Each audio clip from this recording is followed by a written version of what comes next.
කොහෙද යනකොට වඩාගෙන යන්නේ නැහැ. වඩාගෙන යන්න බැරි තැන. කියමු ලස්සන සින්දුවක්. අප්පුයා කියමු ගහලා. හරි. 1 2 3 පටන් ගන්න. කුරුල්ලනේ නුඹලගේ සන්තෝෂේ මදකට අපට දියව් විසල් වනේ හොඳ ලස්සන තැනකට පිවිසෙන අයුරු කියව් කෝටු කෑලි දර පිදුරුගෙනත් ඔය කැදැල්ල බඳින නියා කලා ගයනා ගීයට තනුව සදා දුන්නේ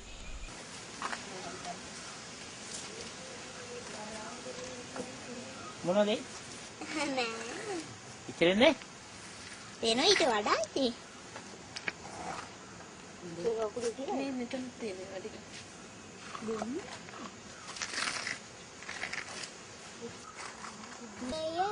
මේව මහලා ඒ ආයි අවසන් වෙලා වරුදු දෙක.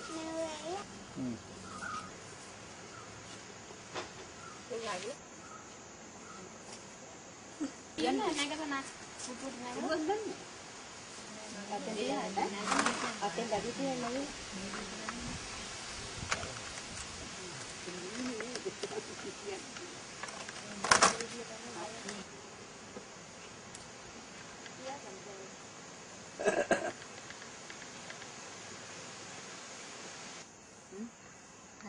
ඩිම් ලයිට් එකෙන් පුළුවන් නේද? බෑ අපි බැලුවා.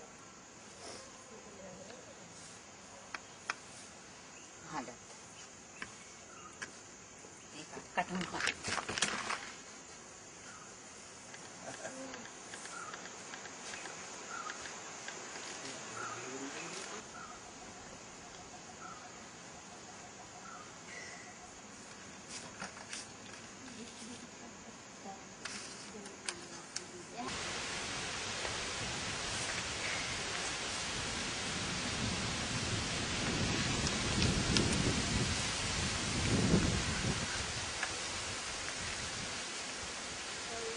නිකන් අර ටියුලි හදපු ලිප්පේ ඒව එක්ක තියලා තියන්න පුළුවන්.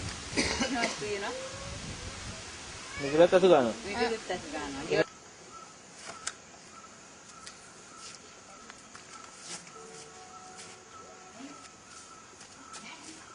ළමාරුයි. අමුසලා තියෙන. එතකොට මම ඉස්සරම පඩිය තිබ්බහම කොහොම හරි නැග ගන්නවා. බස් නවත්තන්නේ. බස් නවත්තන්නේ නැහැ. අපි දැක්කම යනවා.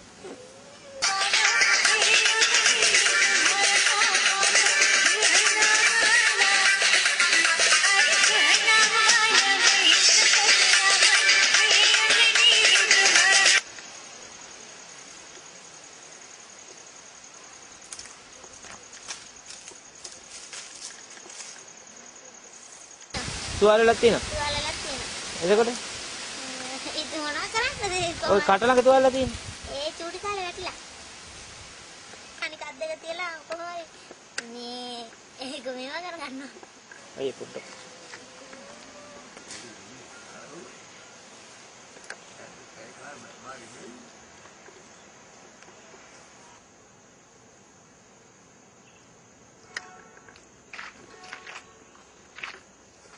කියන්නේ කියන්නේ දුවගේ ඒ දැන් සාමාන්‍ය එයා ආබාධිත වුණත් එයාටත් ඉතින් සාමාන්‍යයෙන් මේ ඒ කටයුතු හැම එකම කරන්න පුළුවන්.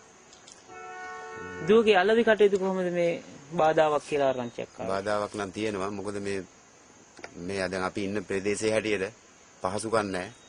මොකද මේ ප්‍රධාන පාරක් අයිනේ වගේ ඉන්නවනම් මේ ඒ මහාන ඇඳුම් අලෙවි කරගන්න පුළුවන්. මේ එයාලා උදව් කරයි. ඔයා නංගි නේද? ඈ? ඔව්. අක්කගෙන මොනවද කියලා තියෙන්නේ? අම්මයි තාත්තයි නැති කාලෙක ඉතින් අපි චූඩියක බලා ගන්නවා හැමදාම.